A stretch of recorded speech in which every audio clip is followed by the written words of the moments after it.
vamos a hablar de Richard Mille.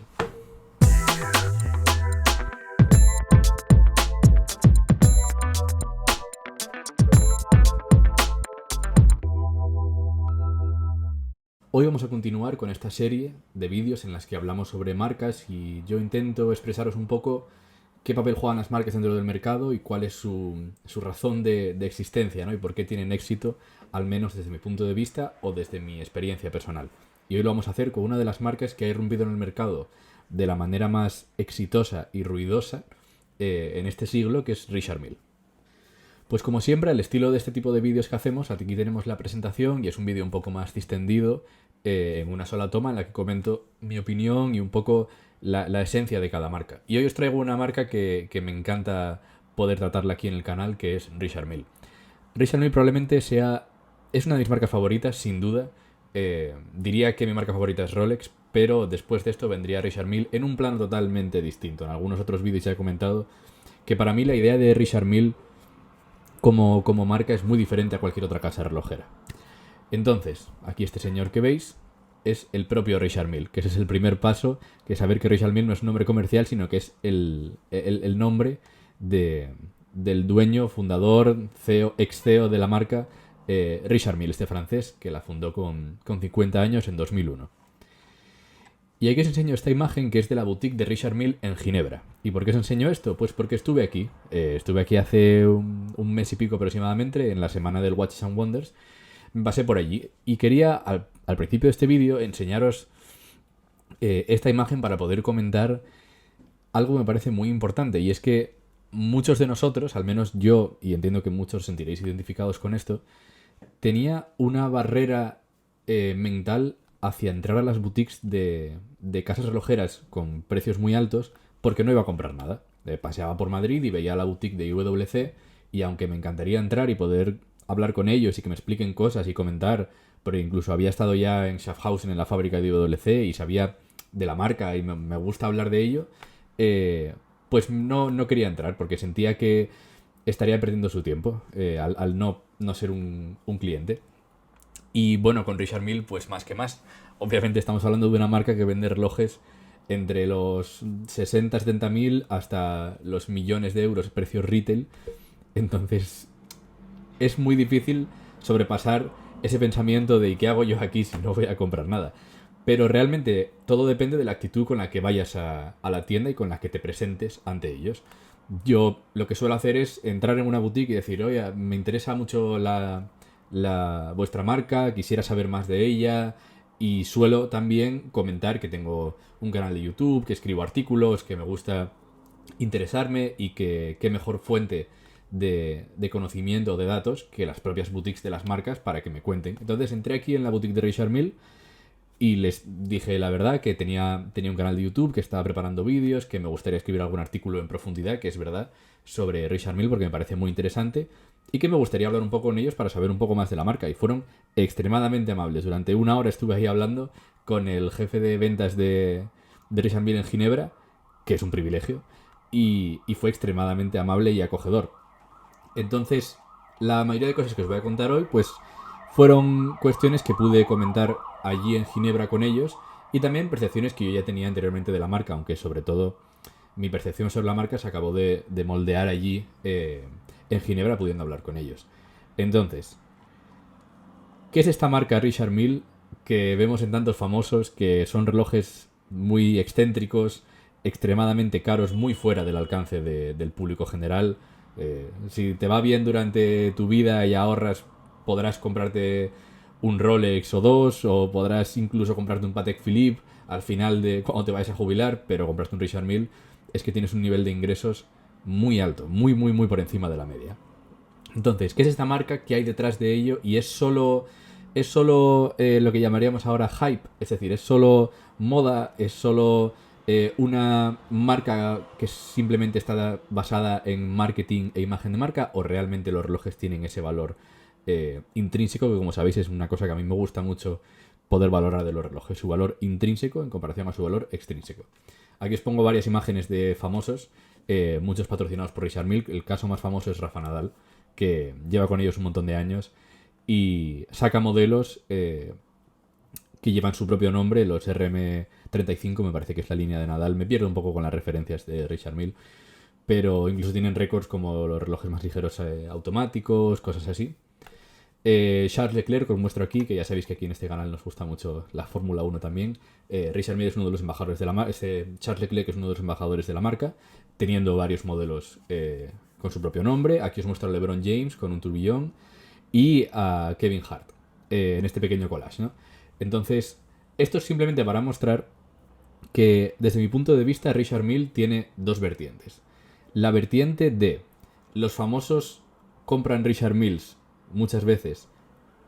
No os hablo de Charles Leclerc o Rafa Nadal, que tienen relaciones contractuales con la marca y son embajadores.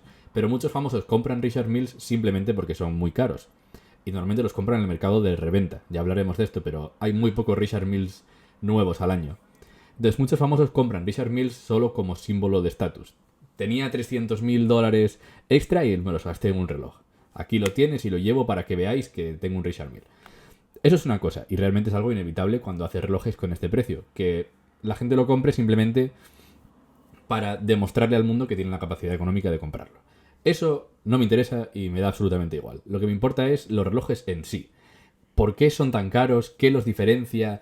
¿Y cómo ha conseguido irrumpir en un mercado tan tradicional de una manera tan chocante este señor Richard Mille a partir de 2001, ¿no? Entonces vamos a hablar un poco de su fundador, que es Richard Mille. Como digo, fundó la marca, es un francés que fundó la marca en 2001 con 50 años, trabajaba en otra casa relojera, era CEO de relojería y joyería en otra casa relojera, no recuerdo bien el nombre, una casa francesa, no es una de las grandes de los grandes grupos, y decidió que no quería tener ninguna limitación en cuanto a su creatividad en el diseño, que según me contaron es un hombre extremadamente creativo y muy rápido, de estas personas que están comentando ideas constantemente y pasan de una a otra y ves como su cabeza va a 1000 por hora. Pues es una persona así, que la verdad que me pega viendo los diseños y los relojes que produce. Y no quería tener un techo ni en diseño ni en la capacidad de gastar en producción, que es una de las grandes claves y de los pilares de Richard Mille a día de hoy, que es su elevadísimo gasto en producción, en pruebas, en materiales. Entonces decidió entrar en esta aventura emprendedora junto con Dominique Guénat, que es su socio dentro de la empresa. Fue muchos años el CEO de Richard Mille y básicamente son el diseñador, Richard Mille, y Guénat es el businessman, el hombre de negocios que ayuda a un poco transformar las ideas locas de Richard Mille y súper innovadoras en un producto comercializable, porque estamos en un mercado muy distinto a lo habitual, ¿no? Pero estos dos son los que llevaron Richard Mille desde su nacimiento hasta el punto en el que está hoy. Y la cosa es que Richard Mille, que es el gran visionario para mí de este siglo, junto con Roger Dubuis y MBNF, son los grandes visionarios de este siglo en la relojería. Lo que dijo fue básicamente: hay una industria relojera que me gusta, pero si quiero irrumpir en ella con un diseño innovador, con una idea innovadora, con un producto muy distinto, no puedo fijarme en otros relojes para crear los míos. Y lo que hizo fue tomar su inspiración de la industria, sobre todo aeronáutica, y la industria automotriz, del automóvil, básicamente. Entonces, con estos pilares de diseño e innovación, dijo: vale, pues voy a hacer mis relojes como se hacen los coches, por ejemplo, de Fórmula 1, o como se hacen los aviones, o como se hacen los cohetes. Voy a no escatimar absolutamente nada, ni en diseño, ni en investigación. Si tengo que tardar un año en desarrollar un reloj, tardo un año. Si tengo que tardar 5 años, tardo 5 años, que por cierto, es lo que actualmente tardan desde que un Richard Mille sale de la fase de diseño hasta que entra en fase de ventas. Si cumple todos los procedimientos, son aproximadamente 5 años, que me parece una locura. Es un lag, un retraso entre el inicio del producto y su venta impresionante. Tiene que tener una capacidad de poder dirigir ellos el mercado para no sufrir shocks en cuanto a que tengan un producto desarrollándose y al final no sea muy comercializable y no lo puedan vender, pero es una situación muy muy privilegiada a la que ha conseguido llegar Richard Mille. Entonces, no escatiman para nada en gastos, es más, los precios son tan altos porque mantienen unos márgenes de beneficio, obviamente, altos como en toda la industria relojera, de 10 veces el coste, 15 veces el coste más o menos, Pero estamos hablando de que Richard Mille tira de media un 45% de todas las partes que fabrica, porque no cumplen con los estándares de calidad que ellos tienen en sus piezas. Un 45%, prácticamente la mitad de todo lo que producen lo tiran y lo desechan y no lo usan. E incluso en algunos modelos, que os aparece en este libro de la marca que muy amablemente me dieron en Ginebra, no sé si creérmelo exactamente, pero dicen que en uno de sus modelos la media es del 85% de piezas desechadas para crear de media en la creación de estos relojes. Esto viene a decir que más allá de si sea verdad o no, la innovación de Richard Mille es impresionante. Aquí os muestro estas cajas de fibra de carbono TPT, que es uno de sus materiales registrados, uno de los materiales de desarrollo propio, que es una insignia de la marca, esta fibra de carbono con estas pequeñas señas que parecen casi las rayas de un tigre. Entonces, esa es la idea. Richard Mille dijo, voy a innovar, voy a crear una marca nueva, y entonces no voy a inspirarme en otro tipo de relojes, sino que voy a traer ideas de otras industrias a la relojera. ¿Qué es lo que suele hacer la gente que innova hasta tal punto de irrumpir en el mercado y crear algo radicalmente nuevo y crear un nuevo nicho en el mercado? Solo hay un asterisco, un pequeño asterisco en todo esto, que es Frank Müller. Muchos estaréis pensando, vale, veo estos relojes, con esa forma, digamos, cuadrada, no llega a ser cuadrada, pero me entendéis.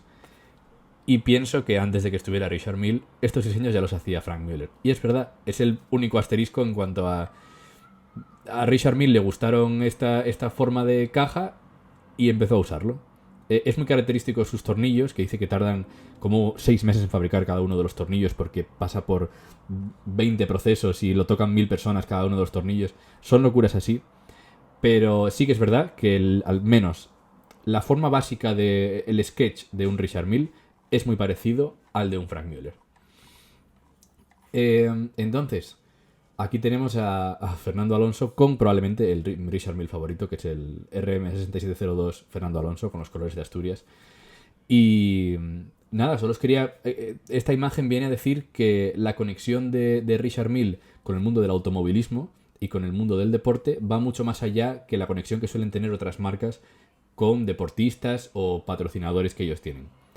Entonces, esto es un reflejo de la diferencia de Richard Mille con otras casas relojeras, que no quiere competir con Rolex o no quiere competir con Omega o Patek Philippe, sino quieren ser una historia totalmente distinta.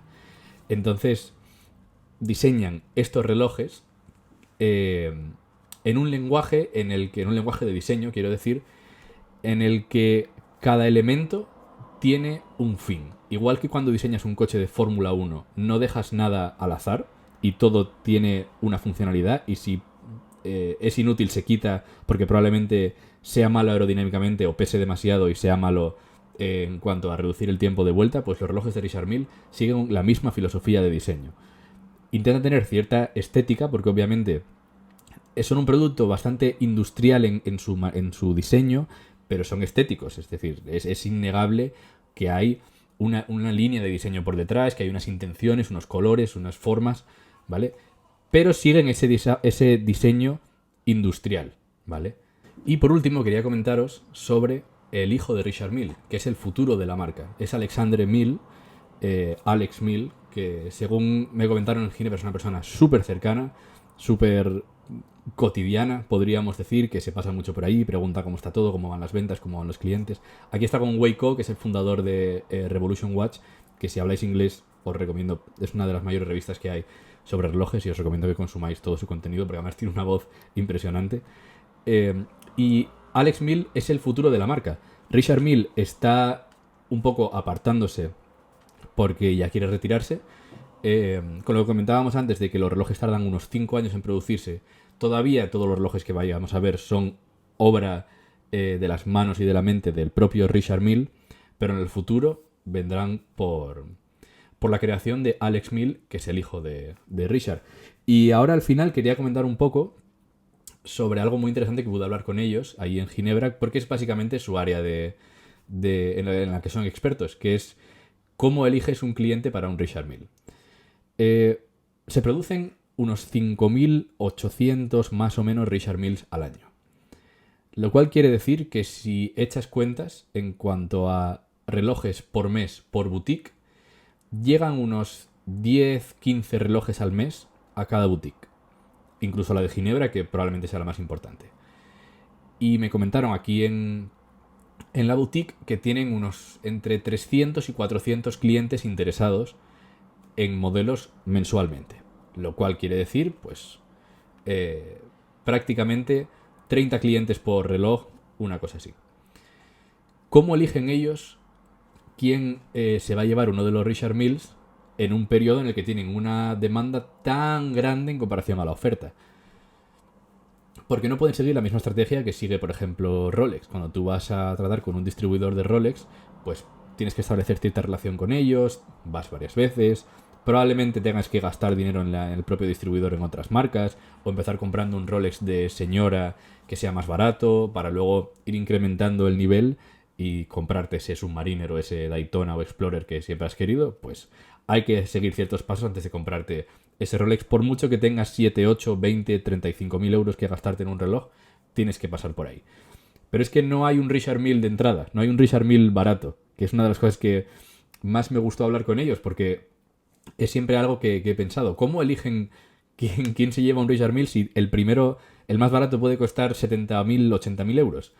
Entonces, lo que me comentaron fue básicamente que intentan establecer una relación lo más personal que pueden con sus potenciales clientes para poder decidir. Entienden quién viene una vez y se registra para un Richard Mille Johan Blake y no pregunta más en 2 años, o quién trabaja por aquí cerca, se registra para un Richard Mille, vienes de cada 2 o 3 meses a hablar con ellos, a preguntar qué tal, a ver modelos, a ver, sin más, a hablar de las novedades que haya sacado la marca. Siempre tienes que demostrar que eres un coleccionista y que vas a usar tu reloj. Eso es lo principal a la hora de comprar un reloj en cualquiera de estas casas donde la demanda supera muchísimo la oferta. Porque el mayor problema que tienen es la reventa. Entonces, el ejemplo que me puso el vendedor, el jefe de ventas de ahí de Richard Mille fue: entre un señor que viene, se pone para un Richard Mille extremadamente caro, o como diría en inglés, hot, ¿vale? Una pieza muy demandada. Y se pone en lista y habla un poco con él y se va y no vuelvo a saber de él, a un empresario que trabaja aquí cerca, que cada 2 o 3 meses viene, se toma un café, siempre le veo con el mismo Patek Philippe, sé que es un apasionado de la relojería, que me habla con interés y con pasión de los relojes, me comenta historias suyas con las marcas, con los relojes que tiene, y puede saber, o sea, se hace saber que es un coleccionista y un apasionado, y no solo que lo va a revender, porque ese es el gran riesgo, pues se lo va a llevar el hombre del Patek Philippe. Aunque venga otra persona que demuestre, imagina, tener mucho más patrimonio o lo que sea, se lo va a llevar el cliente que más potencial vea la marca de que lo vaya a usar y de que lo vaya a guardar y de que le vaya a dar el uso que ellos pretenden que tenga, que no es la reventa. Así que nada, espero que os haya gustado esta pequeña explicación sobre Richard Mille, una de mis marcas favoritas sin duda. Seguiremos haciendo, decidme, ya tengo algunas recomendaciones de marcas que me habéis pedido, las haremos, de Tudor, de Omega, de Cartier, Panerai, lo haremos poco a poco, pero llegaremos ahí. Y nada, un saludo y nos vemos en el próximo vídeo.